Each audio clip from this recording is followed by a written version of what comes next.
नमस्कार दोस्तों, agriculture exam गुरु में आपका स्वागत है। आज हम आपको बीएससी कृषि के सिलेबस कोर्स के बारे में पूरी जानकारी देंगे। आपसे निवेदन करते हैं कि आप हमारे वीडियो के एंड तक बने रहिए, क्योंकि जब तक आप हमारा पूरा वीडियो नहीं देखेंगे तब तक आपको पूरा समझ में नहीं आएगा। और हम शुरू करते हैं। डॉक्टर भीमराव अंबेडकर विश्वविद्यालय आगरा के अंडर चल रहे बीएससी कोर्स हैं, जो ICAR 15 कमेटी के तहत जितने भी सिलेबस हैं वो रहेंगे। तो हम बात करते हैं बीएससी AG के बारे में, जिसका फुल फॉर्म है BSc bachelor of science in agriculture, जो ये 4 साल का कोर्स है और इसके 8 सेमेस्टर रहते हैं। आपसे निवेदन है कि वीडियो के एंड तक ज़रूर बने रहिए, क्योंकि जब तक आप हमारा पूरा वीडियो नहीं देखेंगे तब तक आपको समझ में पूरा नहीं आएगा। और वीडियो के एंड में कुछ ऐसी जानकारी हैं जो आपको होना बहुत ज़रूरी है, प्राप्त होना बहुत ज़रूरी है। अब हम बात करते हैं अपने फर्स्ट सेमेस्टर से। हमारा ये फर्स्ट सेमेस्टर है। हमारे फर्स्ट सेमेस्टर में जितने भी सब्जेक्ट रहेंगे सब बेसिक रहेंगे, फंडामेंटल से शुरू होंगे। बेसिक जानकारी आपको सभी सेमेस्टर में दी जाएगी, फर्स्ट सेमेस्टर में दी जाएगी। और जो सेकंड सेमेस्टर है उसमें भी कुछ सब्जेक्ट ऐसे हैं जिसकी बेसिक जानकारी आपको मिलेगी। तो अब हम शुरू करते हैं फर्स्ट सेमेस्टर से। तो दोस्तों, फर्स्ट सेमेस्टर में हमारा 1 से लेके 12 तक ये सीरियल नंबर हैं और इसके 12 पेपर 12 सब्जेक्ट रहेंगे आपके, जिसमें से 9 जो सब्जेक्ट हैं, जो 9 सीरियल नंबर हैं, ये तो सबके कंपलसरी सब्जेक्ट हैं। ये कंपलसरी सबके कॉमन रहेंगे 1 से लेके सीरियल नंबर 9 तक। जो सीरियल नंबर 10 और सीरियल नंबर 11 है, ये डिपेंड करता है आपके 12th के स्ट्रीम के ऊपर। जो हमारा कुछ बच्चे, बहुत सारे बच्चों को ये डाउट रहता है, जो बच्चे 12th में, एक बार ध्यान से सुनिएगा, जो बच्चे 12th में साइंस मैथ से आते हैं या बायोलॉजी से जो आते हैं बच्चे, उनको ये सीरियल नंबर जो 10 और सीरियल नंबर 11 है उसमें बेसिक एग्रीकल्चर मिलेगा। बेसिक एग्रीकल्चर फर्स्ट और बेसिक एग्रीकल्चर सेकंड मिलेगा। जो बच्चे 12th में एग्रीकल्चर करके आते हैं, कुछ बच्चे 12th में एग्रीकल्चर करके भी आते हैं, उनको बायोलॉजी और मैथ पढ़ना होता है। मैं 10th की बात नहीं कर रहा हूँ, सिर्फ 12th की बात कर रहा हूँ। एक बार मैं फिर रिपीट करता हूँ कि जो बच्चे 12th में साइंस से आते हैं, मैथ बायो से आते हैं, उनको एग्रीकल्चर लेना होता है, एग्रीकल्चर फर्स्ट पेपर और एग्रीकल्चर सेकंड पेपर। और जो बच्चे एग्रीकल्चर करके आते हैं 12th में, उनको बायो और मैथ पढ़ना होता है।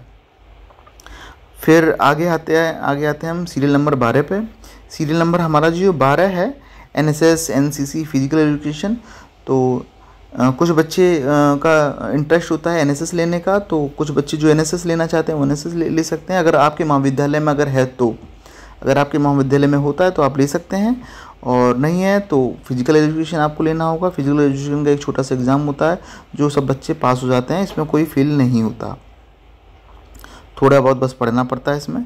थोड़ी बहुत जानकारी अगर आपको रहेगी एजुकेशन फिजिकल योगा के बारे में तो आसानी से आप पास हो जाएंगे।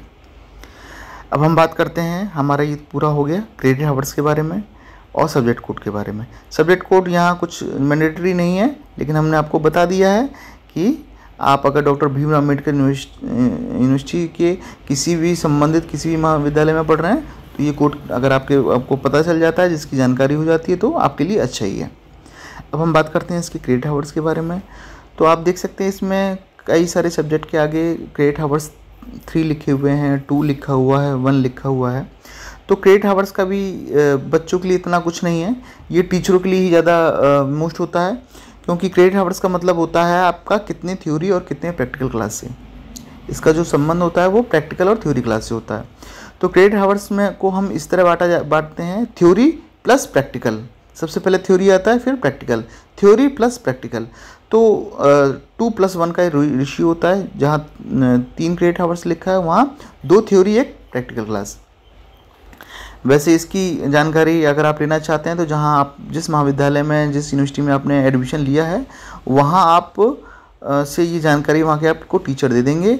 अगर इसकी जानकारी आप नहीं लेते हैं तो इससे कोई आपको दिक्कत नहीं है, क्योंकि जो टीचर आपको पढ़ा रहे हैं वो इसी के अकॉर्डिंग आपको पढ़ाते हैं।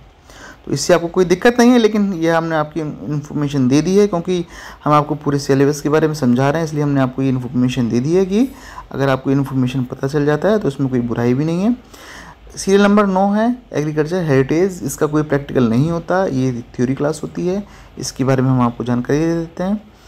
और ये हमारा फर्स्ट सेमेस्टर कंप्लीट हो गया। अब हम आपको बात करेंगे हमारे सेकंड सेमेस्टर में। सेकंड सेमेस्टर में ये भी कुछ फंडामेंटल इसमें भी कोर्स आते हैं। जो फर्स्ट सेमेस्टर में जो सब्जेक्ट नहीं आ पाते हैं, जो छूटे हुए होते हैं या उसके आगे के कुछ पार्ट होते हैं, तो सेकंड सेमेस्टर में हम वही सब पढ़ेंगे। कुछ फंडामेंटल हैं, कुछ और उसके आगे के बारे में हैं। दोस्तों मैं आपको बताना चाहता हूँ कि जो बच्चे यहाँ पर फर्स्ट सेकंड सेमेस्टर पढ़ लेते हैं, थर्ड सेमेस्टर पढ़ लेते हैं, उनको बीएससी कृषि बहुत सिंपल लगती है, बहुत अच्छी लगती है, और वो उनको ऐसा कॉन्फिडेंस आ जाता है कि देखो हम आगे एग्रीकल्चर पूरी कर लेंगे। कुछ बच्चे एग्रीकल्चर जब नहीं पढ़ते हैं वो पहले घबराते हैं कि कैसे करेंगे, कैसे क्या नहीं करेंगे। तो मैं आपको समझाना चाहता हूँ कि एग्रीकल्चर की पढ़ाई कोई बहुत इतनी डिफ़िकल्ट पढ़ाई नहीं है, बहुत सिंपल पढ़ाई है। बस यह है बच्चे कुछ इशू बना लेते हैं इस बात का कि मैं ये समझ में नहीं आएगा, हम फेल हो सकते हैं। तो ऐसा कुछ नहीं है। जो बच्चा फर्स्ट सेमेस्टर में मेहनत कर लिया, पढ़ाई कर लिया, सेकंड में कर लिया, तो उसके लिए एग्रीकल्चर इतनी अच्छी स्मूथ हो जाती है, वो बच्चे खुश रहते हैं। ये हम अपनी बात नहीं बता रहे हैं, हमसे जो बच्चे हम अपना एक्सपीरियंस बताते हैं, हम भी टीचर हैं, हम जो बच्चे एक्सपीरियंस बताते हैं और हम भी एग्रीकल्चर से ही हैं। तो ये जो हम एक्सपीरियंस है जो हमने लिया है वो हम आपके सामने रख रहे हैं। सेकंड सेमेस्टर है, इसमें 10 सब्जेक्ट रहेंगे आपके, सीरियल नंबर 1 से लेकर सीरियल नंबर 10 तक। ये सारे सब्जेक्ट आपके कंपलसरी रहेंगे और इसमें कुछ वो नहीं है कि कौन से सब्जेक्ट है, कौन सी स्ट्रीम से कौन सा सब्जेक्ट मिलेगा, ऐसा कुछ नहीं है। वो सिर्फ फर्स्ट सेमेस्टर में था, वो क्लियर हो गया। अब second semester, third semester, fourth semester में कुछ भी ऐसा नहीं है, जो सब्जेक्ट है वो सब क्लियर रहेंगे। इसमें भी क्रेडिट आवर्स दे रखे हैं, सब्जेक्ट कोड दे रखे हैं। और अब हम चलते हैं अपने थर्ड सेमेस्टर की ओर। थर्ड सेमेस्टर में 1 से लेके 12 सीरियल नंबर तक दे रखा है, क्रेडिट आवर्स दे रखा है, सब्जेक्ट कोड दे रखा है। और उसके सेकंड सेमेस्टर के आगे के जो सब्जेक्ट होते हैं, यानी कि उसके आगे के बारे में डीपली जैसे हम घुसते जाएंगे, हमारे एक नया सब्जेक्ट निकलता जाएगा और उतना ही हमारा कोर्स सिंपल तो होता जाएगा, अच्छा होता जाएगा, हमें पढ़ने में भी मज़ा आएगा, इंटरेस्ट आएगा। ये हमारा यहाँ थर्ड सेमेस्टर हो गया कंप्लीट। और आपसे एक रिक्वेस्ट और है कि अगर किसी बच्चों को इसका PDF चाहिए या इस सब्जेक्ट के बारे में, सिलेबस के बारे में कोई भी जानकारी चाहिए, तो हमारे चैनल पे जाके हमारा मेल ID वहाँ डला हुआ है, और मेल ID पे अपना नाम और अपनी इन्फॉर्मेशन जानना चाहते हैं तो डाल सकते हैं। क्या इन्फॉर्मेशन चाहिए, हम आपको वो इन्फॉर्मेशन मेल के थ्रू प्रोवाइड करा देंगे। हमारा मेल ID हमारे चैनल पे दे रखा है। और आपको कोई भी हेल्प चाहिए या कोई सा भी, अगर आपको ऐसा लगता है कि हमें इस तरीके का वीडियो चाहिए, तो वो भी हम आपको अवेलेबल करवा सकते हैं, वो आप हमें मेल पर रिकमेंड कर सकते हैं। चलिए दोस्तों, अब हम आते हैं अपने फोर्थ सेमेस्टर पर। फोर्थ सेमेस्टर जो हमारा है वो 1 से लेके 10 सीरियल तक 10 पेपर रहेंगे हमारे। 1 से लेकर 10 सीरियल नंबर तक लिखे हुए हैं, 10 पेपर रहेंगे इसमें हमारे। और क्रेडिट आवर्स भी दे रखा है आगे, और सब्जेक्ट कोड भी दे रखा है। दोस्तों सब्जेक्ट कोड बदलता रहता है, सभी सेमेस्टर का बदलता रहता है सब्जेक्ट कोड। फर्स्ट सेमेस्टर से का जो सब्जेक्ट कोड है वो 1 से शुरू होता है, 101 से। सेकंड सेमेस्टर का 201 से शुरू होता है। थर्ड सेमेस्टर का 301 से शुरू होता है, और फोर्थ सेमेस्टर का 401 से शुरू होता है। फिफ्थ सेमेस्टर का 50 से शुरू होता है, और सिक्स सेमेस्टर का 601 से शुरू होता है। तो सब्जेक्ट का कोई ऐसा इशू नहीं है। और हमने तो आपको इसलिए सब्जेक्ट कोड दे दिए हैं कि अगर आपको इन्फॉर्मेशन पता भी चल जाए तो कोई दिक्कत नहीं है। एडमिट कार्ड पे हालांकि ये सब लिख कर आता है, और इसका कहीं यूज़ नहीं होता, सिर्फ एग्ज़ाम टाइम में ही यूज़ होता है।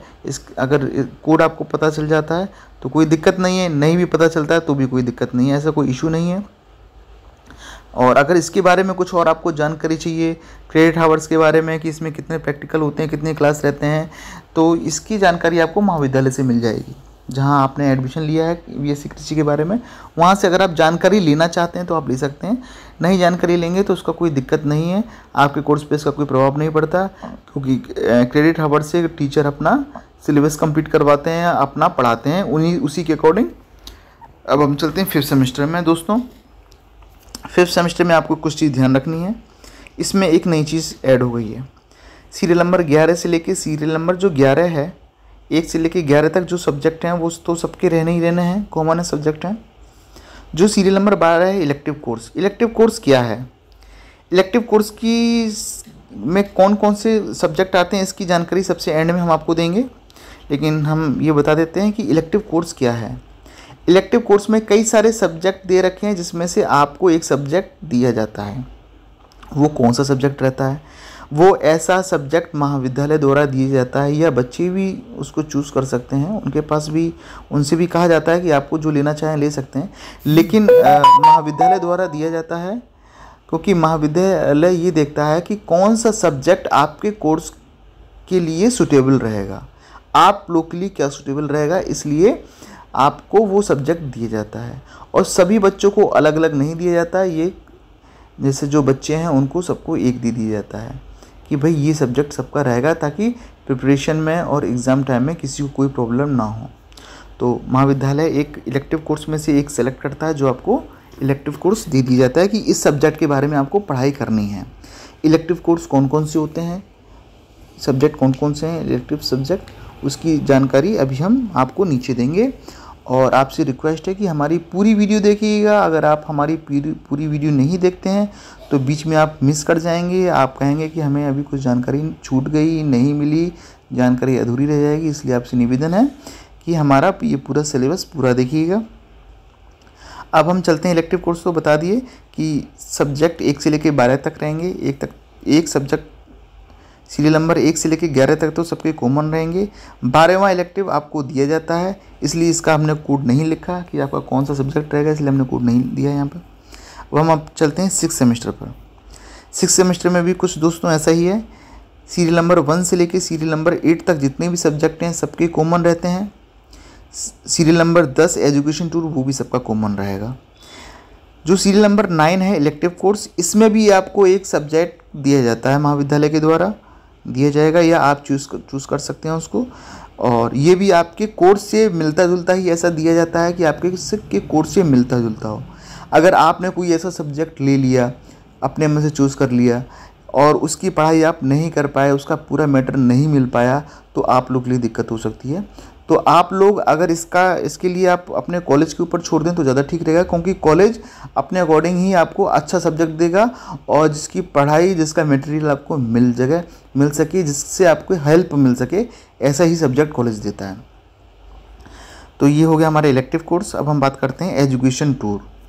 तो एजुकेशन टूर में जैसे कुछ बच्चे ये सोचते हैं कि हमें घूमेंगे, मस्ती करेंगे, तो इस एजुकेशन टूर में ऐसा कुछ नहीं होता। एजुकेशन टूर से का मतलब बस यही होता है कि आपको कॉलेज, महाविद्यालय के द्वारा आपके कोर्स से संबंधित ऐसी जगह लेके जाएंगे जहाँ से आपको उसकी कुछ जानकारी मिल सके। जैसे गार्डन है, गार्डन लेके जाएंगे, आपको गार्डन दिखाएंगे, उसमें कौन कौन से वेराइटीज़ के फूल हैं, बॉटनिकल नेम है उसका, या ये सारी जानकारी दी जाती है। और या फिर फार्मिंग है, फार्मिंग कैसे कैसे की जाती है, इसके बारे में जानकारी देना। ऐसी जगह आपको लेके जाएंगे जहां आपके बीएससी कृषि से संबंधित हो, आपको उसका यूटिलाइज कर सकें, आपको उस चीज़ के बारे में कुछ ज्ञान प्राप्त हो सके। ना कि ये कि हमें सूट बूट पहन के घूमने जाना है, ऐसा कुछ नहीं होता एजुकेशन टूर में। कुछ बच्चों ने कुछ ऐसी अवधारणा बना रखी है कि हम घूमने जाएंगे, ये करेंगे, मस्ती करेंगे, ऐसा उसमें नहीं होता। मस्ती कर सकते हैं आप लोग, लेकिन जो हमारा मेन पर्पस होता है वो एजुकेशन टूर होता है, हमें एजुकेशन के पर्पस से ही जाना होता है। तो ये हो गया हमारा 6 सेमेस्टर। और अब हम चलते हैं अपने नेक्स्ट सेमेस्टर की ओर, 7 सेमेस्टर। ये 7 सेमेस्टर क्या है मैं बताता हूँ। 7 सेमेस्टर में हमारा कोई थ्योरी एग्ज़ाम नहीं होता, हमें इसमें प्रैक्टिकल देना होता है, इसमें हमारा प्रैक्टिकल ही होता है। ये रावे क्या होता है? Rural agriculture work experience, rural agriculture work experience and agro industrial attachment. रावे में हमें ग्रामीण क्षेत्र में जाना होता है, हमें वहाँ किसानों से मिलके फार्मिंग कैसे की जाती है, सब कुछ ये इसकी जानकारी हम लेते हैं। टूल्स के बारे में जानकारी लेते हैं, या फिर इंडस्ट्रीज़ के बारे में जहाँ ट्रैक्टर के पार्ट्स बन रहे हैं या कुछ ऐसी मशीनरी के पार्ट्स बन रहे हैं, ऐसी इंडस्ट्रीज़ में जाके हमें उसकी इन्फॉर्मेशन कलेक्ट करना पड़ता है, उसकी डिटेल बनानी पड़ती है। और ये जो डिटेल बनानी पड़ती है इसकी, ये आपके महाविद्यालय में जहाँ आपने एडमिशन लिया है वहाँ के टीचर आपको गाइडेंस करेंगे, आपको हेल्प करेंगे। इसमें कोई प्रॉब्लम नहीं होती है, बहुत अच्छा स्मूथ तरीके से होता है। आपको बताएंगे कहाँ कहाँ जाना है, क्या क्या करना है। जैसे इसमें दे रखा है, पहला general orientation and on campus training by different faculty द्वारा ट्रेनिंग दी जाती है, अलग अलग कैंपस की ट्रेनिंग दी जाती है। विलेज अटैचमेंट कर दिया जाता है, कुछ लोग को गांव दे दिया जाता है, गाँव में जाइए, आपको गांव से कुछ मटेरियल इकट्ठा करके आना है, कितने किसान हैं, कौन सी खेती करते हैं, किस चीज़ की ज़्यादा खेती करते हैं, कौन सा क्रॉप की ज़्यादा होती है खेती, और कितना उनको बेनिफिट होता है। इस तरीके का कुछ रेशियो निकाला जाता है। और उसके बाद यूनिवर्सिटी अटैचमेंट, कॉलेज केवी की रिसर्च स्टेशन, कुछ लोग को यूनिवर्सिटी दे दिया जाता है अटैचमेंट की, यूनिवर्सिटी में इस डिपार्टमेंट में जाइए, यहाँ से कुछ मैटर इकट्ठा करके लेके आइए। कॉलेज केवी के दे दिया जाता है, जहाँ आपको ट्रेनिंग भी कराई जाती है, आपको बताया जाता है कुछ चीज़ सिखाई जाती हैं आपको। रिसर्च स्टेशन है, कैसे किस चीज़ की रिसर्च की जाती है, हर चीज़ की अलग अलग एक ग्रुप बांट दिया जाता है सभी बच्चों को। और वो बच्चे अपने अपने अलग अलग ग्रुप में जाकर विजिट करते हैं, ट्रेनिंग लेते हैं, मटेरियल इकट्ठा करते हैं और एक फ़ाइल बनाते हैं।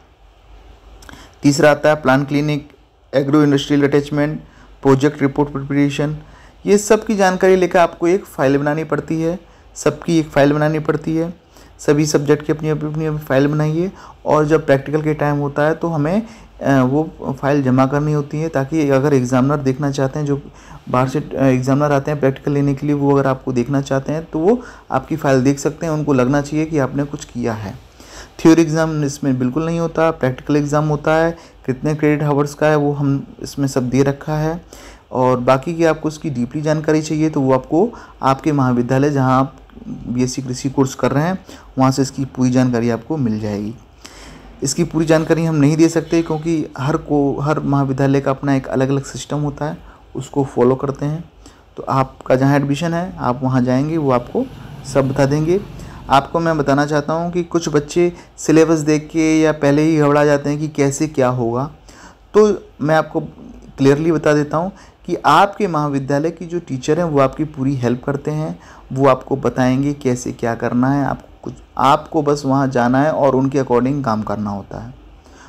महाविद्यालय से पूरी आपको हेल्प मिलती है। ये हो गया हमारा 7th सेमेस्टर। अब हम चलते हैं अपने लास्ट सेमेस्टर की ओर। लास्ट सेमेस्टर के बाद हम आपको अभी कुछ चीज़ इलेक्टिव कोर्स के बारे में और कुछ चीज़ के बारे में और बताएंगे। ये हमारा है 8th सेमेस्टर। 8th सेमेस्टर में जितने भी सब्जेक्ट दे रखे हैं, ये 1 से लेके सीरियल 12 सीरियल तक जितने भी सब्जेक्ट दे रखे हैं, इस सब्जेक्ट का हमें मॉड्यूल्स तैयार करने होते हैं। मैं बताना चाहता हूँ कि 8th सेमेस्टर में भी हमारा कोई थ्योरी एग्ज़ाम नहीं होता है। 10-10 नंबर ये पॉइंट की क्रेडिट होते हैं, प्रैक्टिकल एग्ज़ाम होता है। थ्योरी एग्ज़ाम इसमें भी नहीं होता दोस्तों। 7th सेमेस्टर 8th सेमेस्टर में थ्योरी एग्ज़ाम आपका नहीं होता, ओनली प्रैक्टिकल होता है। 7th सेमेस्टर की मैंने आपको डिटेल दे दी है, कितने क्रेडिट्स का होता है वो ऊपर लिखा हुआ है, आप देख सकते हैं। ये इसके मॉड्यूल्स में कैसे कैसे क्या किया जाता है वो आपका जब 7th सेमेस्टर हो जाएगा, जब 8th सेमेस्टर में आप जाएंगे तो सभी बच्चों को बुला के एक ट्रेनिंग करवाई जाती है, एक सेमिनार टाइप का करवाया जाता है, बच्चों को बताया जाता है, बच्चों की क्लास ली जाती है, कैसे कैसे मॉड्यूल्स तैयार करवाए जाते हैं। एक टीम बांट दी जाती है, हर टीचर अपने अपने स्टूडेंटों को अपनी अपनी टीम को बताते हैं कि हमें ऐसे ऐसे करना है। तो सभी सब्जेक्ट का बारी बारी सभी टीचर बता देते हैं और वो अपनी इसकी एक मॉड्यूल्स की फ़ाइल तैयार करते हैं। और वो फाइल जब हमारा प्रैक्टिकल के टाइम होता है वो लेकर आना होता है, एग्ज़ामिनर के सामने हमें रखना पड़ता है, ताकि जो एग्ज़ामिनर देखना चाहते हैं कि आपने मेहनत की वो देख सकते हैं। जिसकी फ़ाइल अच्छी होती है उसको अच्छे भी नंबर मिल जाते हैं।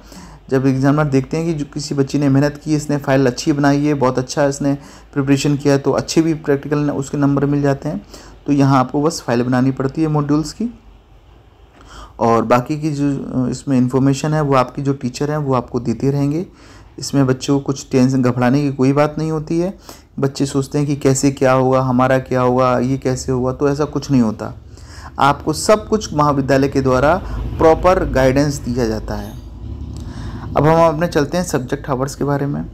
इसमें सभी सब्जेक्ट का कितना क्रेडिट हावर्स होता है सब आपके सामने दे रखे हैं।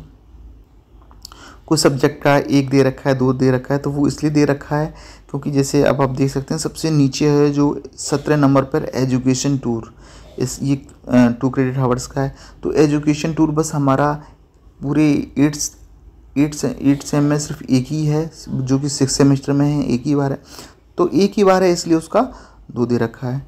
16वें नंबर है ह्यूमन वैल्यू एंड एथिक्स, तो ये सिर्फ 2nd सेमेस्टर में ही है और किसी सेमेस्टर में कुछ इससे रिलेटेड नहीं है, इसलिए ये 1 क्रेडिट हावर्स का ही है। इसमें सिर्फ एक थ्योरी एग्जाम होता है, इसका कोई प्रैक्टिकल एग्जाम नहीं होता। एनएसएस दे रखा है, फिजिकल एजुकेशन दे रखा है और इसके ऊपर इंग्लिश दे रखा है। ये कुछ ऐसे सब्जेक्ट हैं जो बस एक ही बार आते हैं, पूरे आपके 8 सेमेस्टर में एक ही बार आपको पढ़ना पड़ता है, इसलिए इसके क्रेडिट हावर्स कम है। इसके ऊपर जितने भी आप देख रखे हैं 1 से लेकर 12 तक, ये कुछ ऐसे सब्जेक्ट हैं जो आपके कई सेमेस्टर में रिपीट हुए हैं अलग अलग लेवल पर, इसलिए इसके क्रेडिट हावर्स ज़्यादा हैं। 14वां नंबर सीरियल है इसका remedial course agriculture first second और मैथ बायो। तो ये वही कोर्स है जो फर्स्ट सेमेस्टर में मैंने आपको बताया था कि किन बच्चों को एग्रीकल्चर फर्स्ट सेकंड लेना है और किन बच्चों को मैथ बायो लेना है। तो मैंने तो वैसे ऊपर बता दिया था, लेकिन एक बार और रिपीट कर देता हूँ कि एग्रीकल्चर फर्स्ट और एग्रीकल्चर सेकंड उन बच्चों को मिलता है जो 12th में साइंस मीडियम से पास करके आते हैं, मैथ बायो से जो आते हैं। और मैथ बायो फर्स्ट सेमेस्टर में किसको मिलता है? जो बच्चे 12th में एग्रीकल्चर सब्जेक्ट से आते हैं उनको मैथ बायो मिलता है। सभी सब्जेक्ट का यहाँ क्रेडिट हावर्स लिखा हुआ है, नीचे टोटल कर दिया है। इलेक्टिव कोर्स का भी सब डिटेल हमने आपको बता दी। अब हम चलते हैं इलेक्टिव सब्जेक्ट के बारे में, इलेक्टिव कोर्स के सब्जेक्ट के बारे में हम चलते हैं। इलेक्टिव कोर्स डिटेल ये सब दिया हुआ है, इसमें दिया है elective course a student can select 2 elective course out of the following and offer during 5th and 6th semester में। जो स्टूडेंट हैं, जो बच्चे हैं, वो 2 इसमें से इलेक्टिव कोर्स चूज़ कर सकते हैं, जो कि एक 5th सेमेस्टर में रहता है, एक 6th सेमेस्टर में रहता है। तो इसमें से ही आपको दिया जाता है इलेक्टिव कोर्स। और मैं तो यही कहूँगा, आपसे रिपीट करूँगा कि इलेक्टिव कोर्स आप लोग चूज़ ना करके अपने महाविद्यालय के ऊपर ही छोड़ दें, ताकि वो ऐसा आपको कोई सब्जेक्ट चूज़ करें जो आपको आगे आपके काम आ सके, जिससे आपकी नॉलेज मिले, आप उसका कुछ मटेरियल इकट्ठा कर सकें। तो ये हमारा इलेक्टिव कोर्स हो गया। और दोस्तों, आपसे एक निवेदन ये है कि अगर आपको हम लगता है कि ये वीडियो आपको पसंद आती है तो इसको प्लीज़ सब्सक्राइब करें, और आपके एक सब्सक्राइब से हमें एक नया वीडियो बनाने की प्रेरणा मिलती है। और अगर आपको लगता है कि हमें इस चीज़ का वीडियो और चाहिए या किसी भी चीज़ का इससे रिलेटेड वीडियो चाहिए, तो प्लीज़ आप हमें कमेंट करके या हमारे मेल आईडी पे हमें मैसेज करके बता सकते हैं, तो हम उसका वीडियो बनाने की कोशिश करेंगे। और आपके एक सब्सक्राइब से हमें भी नई एक ऊर्जा मिलती है, हमारी टीम को एक ऊर्जा मिलती है कि एक हम नया आपका एक वीडियो आपके लिए बना सकें। अगर आपको हमारी वीडियो अच्छी लगी हो तो प्लीज़ सब्सक्राइब करें और देखना, लाइक करें, सब्सक्राइब करें और शेयर ज़रूर करें। Thank you.